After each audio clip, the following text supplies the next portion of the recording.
এই শওকত মোল্লা হারমাদ মাচ্চর সেই কেসে অ্যারেস্ট হয়েছে এনআইএ এর হাতে। আমরা ভাঙড় ক্যানিং নয়, গোটা বাংলার মানুষ অন্তত শান্তি পেয়েছে। আরাবুল ইসলাম সেদিন গুলি খাচ্ছিল, আজকের সেই মমতা বন্দ্যোপাধ্যায়ের চোখে নেই। মমতা বন্দ্যোপাধ্যায়ের সাথে যারা দল করেছে আজকে তৃণমূল কংগ্রেসে তারা জায়গা পায়নি। আমি বলেছিলাম যে বাংলার মাটিতে এই মমতা বন্দ্যোপাধ্যায় সরকার আর থাকবে না, সেটা কিন্তু অক্ষরে অক্ষরে মিলে গেছে। আজকে এখানে বেশ কিছু তৃণমূলের হারমত হয়তো তারা মাইকে আওয়াজ শুনতে পাচ্ছে, কান খুলে শুনে রাখুন, হারমতগিরি করে আজকে দেখুন সব্যসাচীর ঘর থেকে কি পাওয়া যাচ্ছে। পার্থর বান্ধবীর ঘর থেকে পেয়েছিল, আর সব্যসাচীর বান্ধবীর কাছ থেকে সোনার পার উদ্ধার হচ্ছে। এটা জেনে রাখতে হবে। আজকে ক্যানিং পূর্বে হয়তো আমি হেরে গেছি, কিন্তু সেখানকার লড়াইয়ের মাটি আরাবুল ইসলাম ছাড়েনি। একটাকে যদি আইএসএফ এর নামে দিতে হয়, পাল্টা অন্যদের নামেও কেস দিতে হচ্ছে ক্যানিং এ। বিজেপি আর তৃণমূল এক হয়ে আইএসএফ এর কর্মীদের উপরে মিথ্যে কেস দিয়ে ফাঁসানোর চেষ্টা করছে। আমরা 1 ইঞ্চি মাটি সেখান থেকে আমরা সারিনি, এটা জেনে রাখতে হবে। আজকে এই অপদর্থ তৃণমূল আর অপদর্থ বিজেপি, এই হারমত দুটো দলের বিরুদ্ধে আমাদের জীবন বাজি রেখে আমরা লড়াই করব। হাড়োয়া অটেস্টানে আইএসএফ এর যে কর্মীদের নিয়ে কর্মী সভা বললে ভুল হবে, জনসভা এখানে উপস্থিত হয়েছেন। আমি যেমন ক্যানিং পূর্বের ক্যান্ডিডেট ছিলাম, আপনাদের হাড়োয়ার ক্যান্ডিডেট, আপনাদের মিনাখা বিধানসভার ক্যান্ডিডেট, আজকে সবাই এখানে উপস্থিত। যেভাবে এবারে 2026-এর লড়াই আপনারা দেখেছেন যে আমরা যারা আইএসএফ এর ক্যান্ডিডেট ছিলাম পশ্চিম বাংলায়, আমরা কিন্তু লড়াই করেছি, আমাদের সাথে মানুষ ছিল, কিন্তু কোনো না কোনো কারণে, কোনো না কোনো চক্রান্তে হয়তো আমরা হেরেছি। তবে একটা কথা আপনাদের মনে রাখতে হবে, নওশাদ ভাই গতবারেও 2021-এ ভাঙড় থেকে জিতেছিল, 2026-ও জিতেছে। কিছুটা লড়াই আমাদের খুব টাফ লড়াই ছিল ভাঙড়ে। আপনারা দেখেছেন যে মুখ্যমন্ত্রী যিনি ভাঙড়ের মাটিতে এসে একজন কুখ্যাত ক্রিমিনাল, যার গোটা বাংলায় যার নাম শুনেছেন যে মাচ্চর হিসাবে, যার নাম গোটা বাংলায় বেঁচেছিল। আপনারা জানেন যে গোটা বাংলায় বিখ্যাত মাচ্চর হিসাবে নাম উঠে এসেছে শওকত মোল্লা। সেই শওকত মোল্লার বিধানসভায় আমি লড়েছি এবারে। আপনাদের মনে রাখতে হবে, পিয়ারুল ভাই এখানে হাড়োয়ায় লড়াই করেছে, অনেক প্রোগ্রাম আমি দেখেছি, কিন্তু আমাদের লড়াইটা আবার অন্য লড়াই। হাড়োয়ায় একটা পয়সান লড়াই, মিনেখাতে একটা পরিস্থিতির উপরে লড়াই, ভাঙড়ে একটা সংগ্রামের মধ্যে দিয়ে লড়াই, ক্যানিং পূর্ব বিধানসভায় একটা পরিস্থিতির উপরে লড়াই হয়েছে। কিন্তু একটা কথা আপনাদের মনে রাখতে হবে যে আমি দীর্ঘদিন ধরে আমি তৃণমূল দলটা করে এসেছি। আমি কেন হঠাৎ আইএসএফ এ গেলাম সেটাও অনেকের প্রশ্ন আছে। আরাবুল হয়তো সুবিধাবাদী লোক, কিন্তু একটা কথা আপনাদের মনে রাখতে হবে, আমি যে দলটা করি জীবন বাজি রেখে, আমি মৃত্যুর ভয় করি না, আমি লড়াই করি সেই পার্টির নীতি আদর্শের উপরে ভরসা করে। আমার লড়াই সংগ্রাম সম্পূর্ণভাবে পার্টির নির্দেশকে ফলো করে।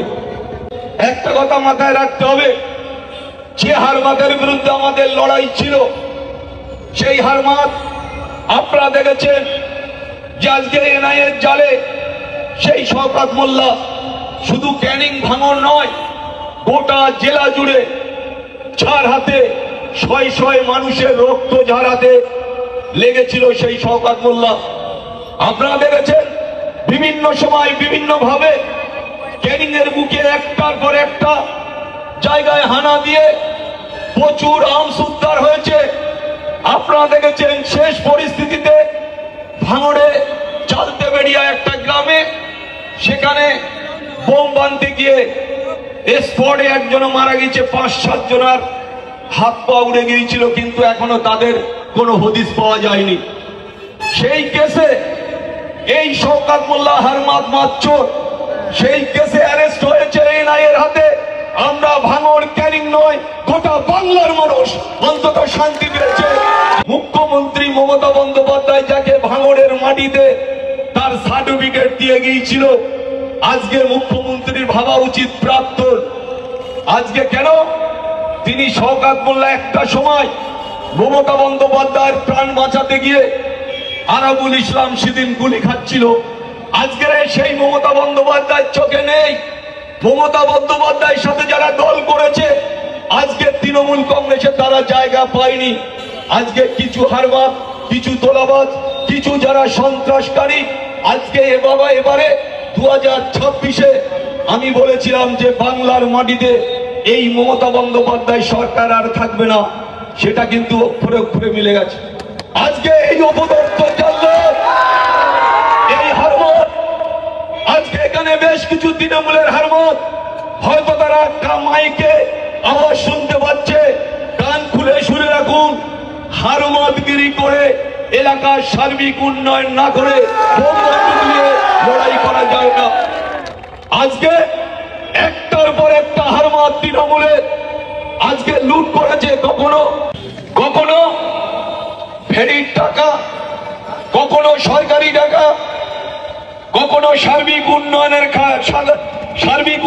ক্ষেত্রে আজকে লক্ষ লক্ষ কোটি টাকা আজকে এই হারমাদ তৃণমূল কংগ্রেসের নেতাদের কাছে গেছে। আপনারা বলুন, সব্যসাচী দত্ত 3বার দল চেঞ্জ করলো, লাস্ট থেকে মমতা বন্দ্যোপাধ্যায় তাকে সার্টিফিকেট দিল যে সব্যসাচী আমাদের দলের একনিষ্ঠ কর্মী।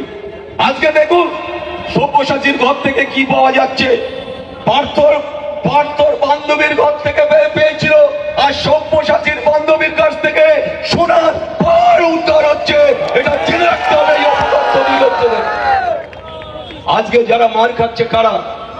আজকে যারা এলাকায় তোলাবাজি করেছে, এলাকায় সন্ত্রাস করেছে, মিথ্যে কেসে ফাঁসিয়ে দেওয়া হয়েছে। আজকে আইএসএফ এর ছেলেরা, আপনারা জানেন ভাঙড়ে যেভাবে আইএসএফ এর ছেলেদের একটার পর একটা কেস দেওয়া হয়েছে। আজকে ক্যানিং পূর্বে হয়তো আমি হেরে গেছি, কিন্তু সেখানকার লড়াইয়ের মাটি আরাবুল ইসলাম ছাড়েনি। একটা কেস যদি আইএসএফ এর নামে দিতে হয়, পাল্টা অন্যদের নামেও কেস দিতে হচ্ছে ক্যানিং এ। এটা পুলিশ প্রশাসন জানে যে আরাবুল ইসলামকে চটিয়ে কিছু করা যাবে না। আপনারা প্রতিদিন দেখেছেন পত্র পত্রিকায়, মিডিয়াতে কন্টিনিউ ভাঙড়ে বিজেপি আর তৃণমূল এক হয়ে আইএসএফ এর কর্মীদের উপরে মিথ্যে কেস দিয়ে ফাঁসানোর চেষ্টা করছে। আমরা 1 ইঞ্চি মাটি সেখান থেকে আমরা সারিনি, এটা জেনে রাখতে হবে। আজকে যারা হারবাদ, যারা তোলাবাজ, তাই আজকে আমি বলতে চাই, আমাদের নেতা নওশাদ সিদ্দিকী, আমাদের নেতা আব্বাস সিদ্দিকী, আজকে যাদের নেতৃত্বের প্রতি আস্থা রেখে আমরা আইএসএফ এর যারা বিভিন্ন জায়গার ক্যান্ডিডেট আমরা যারা, তারা কিন্তু আমরা পরিষ্কার, আমাদের নেতা, আমাদের অভিভাবক, আমরা নওশাদ ভাইজান, ছোট ভাইজান, বড় ভাইজান আব্বাস ভাইজানের নেতৃত্বের প্রতি আস্থা রেখে আমরা লড়াই করছি। আজকে মনে রাখতে হবে, সিট আইএসএফরা বেশি না পেলেও নওশাদ ভাই একটা সিট পেয়েছে, সেটা ঠিকই, কিন্তু আমরা যারা প্রতিটা বিধানসভা থেকে আমরা লড়াই করেছি, আমরা কিন্তু আমাদের জায়গা পরবর্তীতে আমরা তৈরি করে নিতে পেরেছি, এটা এখন বুঝতে হবে। তাই আমরা চাই যে আমরা এই অপদার্থ তৃণমূল আর অপদার্থ বিজেপি, এই হারমাদ দুটো দলের বিরুদ্ধে আমাদের জীবন বাজি রেখে আমরা লড়াই করব। ক্যানিং পূর্ব এমন একটা বিধানসভা, যে শওকত মোল্লা এসে ভাঙড়ে বলেছিল আমি সোনার ভাঙড় গড়ে দেবো, আর সেই শওকত মোল্লা ক্যানিং এর বিধানসভা দুবার বিধানসভার বিধায়ক, তিনবার পঞ্চায়েত সমিতির সভাপতি, সেই শওকত মোল্লা কিন্তু ক্যানিং এ এক চুল সার্বিক উন্নয়ন করতে পারেনি। আজকে আপনারা গেলে ক্যানিং এর মাটিতে গেলে বুঝতে পারবেন, এখনো ছোট ছোট ঝুপড়ির মাজা দিয়ে একটা একটা ফ্যামিলি একটা জরি খাটিয়ে আজকে তারা দিন আনে দিন খায়, দুবেলা তাদের পেটের ভাত জোটে না। আর সেই জায়গা থেকে শওকত মোল্লার মতন একজন ক্রিমিনাল, হাজার হাজার কোটি টাকার, শয় শয় কোটি টাকার মালিক, সে ওখান থেকে গরিব মানুষের রক্ত চুষে খেয়েছে। সেই শওকত মোল্লা আজকে শুধু জেলে বসে নয়, আমরা চাই ওর সাজা হোক। ওর সাজা হলে, ওর ফাঁসি হলে বাংলার মানুষ শক্তি পাবে। শওকত মোল্লার একজন স্ত্রী আছেন, একজন নয়, ওর 7 থেকে 8টা ওর স্ত্রী আছেন। আমি বলে দিতে পারি যে এখন বর্তমান ওর সাথে থাকে যে স্ত্রী, সেই স্ত্রীর নামে কয়েকশো বিঘে জমি, শুধু কোটি কোটি টাকা নয়। আমি বলেছি এনআইএকে, আমি প্রশাসনের কাছে আবেদন রেখেছিলাম গত পরশুর দিন যে ওনার ফ্যামিলির সবাইকে অ্যারেস্ট করুন। মেয়ের নামে লক্ষ লক্ষ টাকা, ছেলের নামে কোটি কোটি টাকা, শয় শয় বিঘে জমি। আপনারা দেখেছেন যে ওখানে একটা খালের পরে, আপনারা দেখেছেন সরু খাল, এই সুতি খালের পরে 1 থেকে 150 বিঘে জমির একটা মৌখালীতে অনন্য ফুলে আপনারা দেখেছেন। আমি গিয়েছিলাম সেখানে, আমি কিন্তু কারণ না বলে গিয়েছি, কিন্তু হাজারে হাজারে লোক আমার সাথে গিয়েছে। শওকত মোল্লা একদিন গল্প করেছে মাছ চোরটা কেন হলো, নিজে বলেছে যে আমি এমন একটা দিন গেছে, আমি মাছ চুরি করে কাঁটায় নিয়ে বাড়িতে এসে তার মাছ বিক্রি করে আমার সংসার চলতো, তাই সেদিন ভাঙনের মাটিতেই বলেছিল। শওকত মোল্লা গরিবের ছেলে, আর কয়েক বছরে 1000 কোটি টাকার মালিক, কয়েক বছরে 1000 কোটি টাকার মালিক। আপনারা দেখেছেন যে মুখ্যমন্ত্রী কেন শেষ হয়েছে, মুখ্যমন্ত্রীর বিচারিতা, মুখ্যমন্ত্রী মানুষের জন্য বিচার করেনি, প্রাক্তন মুখ্যমন্ত্রী মানুষের কথা ভাবেনি, আজকে বাংলার মানুষের কথা তিনি ভাবেননি। শওকত মোল্লার মতন একজন ক্রিমিনালকে বলছে শওকত মোল্লার যদি সিকিউরিটি না থাকে আমার সিকিউরিটি দেবো। আমি বলেছিলাম মুখ্যমন্ত্রী তুমি জেনে রাখো তোমার সিকিউরিটিও একদিন থাকবে না। তা আজকে তাই মমতা বন্দ্যোপাধ্যায়েরও সিকিউরিটি নেই। মমতা বন্দ্যোপাধ্যায়ের সাথে কোনো তৃণমূল কংগ্রেস নেই। মমতা বন্দ্যোপাধ্যায়ের সাথে আছে কারা, যে কটা তোলাবাজ সেই কটা মমতা বন্দ্যোপাধ্যায়ের সাথে আছে। যে মমতা বন্দ্যোপাধ্যায় 2006 সালে যদি আমরা এমএলএ না হতাম, 2011 সালে মমতা বন্দ্যোপাধ্যায় ক্ষমতায় আসতে পারত। আপনারা দেখেছেন জারাবুল ইসলামরা, আজকে যারা দুলাল বর, অর্জুন সিংরা যারা বিভিন্ন দলে ঢুকে গেছে, আমিও অন্য দলে ঢুকেছি। আজকে মমতা বন্দ্যোপাধ্যায়ের জন্য আমরা 2007 সালে বিধানসভার ভিতরে ভেঙেছিলাম। মমতা বন্দ্যোপাধ্যায় যখন নন্দীগ্রাম থেকে চুলের মুঠো ধরে টানতে টানতে পাতা রাস্তায় ফেলে দেয়, সেই সময় মমতা বন্দ্যোপাধ্যায় সেখান থেকে ছুটে বিধানসভায় আসে। বিধানসভা অধিবেশন চলছে, সেই ইনমিন টাইমে আমরা দেখি মমতা বন্দ্যোপাধ্যায় কাঁদতে কাঁদতে বিধানসভায় ঢুকছে। আচার খেয়ে যেরকম মানুষ, অসহায় মানুষরা যেরকম আচার খেয়ে পড়লে কান্নাকাটি করে মেয়েরা, উনি ঠিক সেইভাবে বিধানসভার গেটে আচার খেয়ে পড়ে কান্নাকাটি করছে। আমরা ছুটে বিধানসভা থেকে বেরিয়ে এসে দেখলাম, বললো দেখো আমার শাড়ি ছিঁড়ে দিয়েছে, আমার চুল ছিঁড়ে দিয়েছে, চুলের মুঠো ধরে টানতে টানতে আমাকে পাকা রাস্তায় ফেলে দেওয়া হয়েছে। সেদিন আমরা ওনার কান্নাকে আমাদের কাছে একটা খুব খারাপ সম্মান লেগেছিল, তাই বিধানসভায় সেদিন আমরা ভাঙচুর করেছিলাম। 30 জন বিধায়ক আমরা বিধানসভা, গোটা বিধানসভা আমরা অবরুদ্ধ করে দিয়েছিলাম।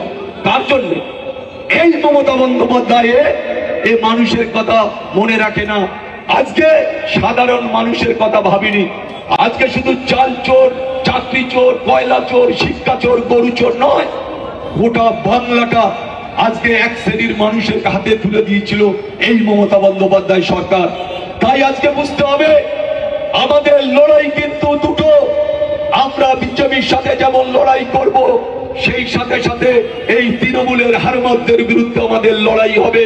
এই লড়াই জিতবে কে, আইএসএফ ছাড়া আবার কে, এটা মাথায় রাখতে হবে। তাই আমরা চাই আপনাদের মতন সৈনিক, আপনাদের মতন লড়ুকো মানুষ, আপনারা ডাক দিলে আপনারা ছুটে আসেন। তাই আপনাদের আমরা নয়নের মণি হিসাবে আজকে আইএসএফ এর কর্মীদের আমরা তাদের সম্মান দিতে চাই, আমরা তাদের মাথায় করে নিয়ে রাখতে চাই। আইএসএফ একটা ছোট মিটিং ডাকলে হাজারে হাজারে মানুষ উপস্থিত হয়। তাই আপনাদেরকে মনে রাখতে হবে যে আমরা এই লড়াই লড়বো, আমরা এই লড়াই জারি থাকবে। এই লড়াইয়ের নেতৃত্ব দেবে নওশাদ সিদ্দিকী, আব্বাস সিদ্দিকী ভাইজানেরা। তার সৈনিক হিসাবে আমরা তাদের সাথে আমরা আছি।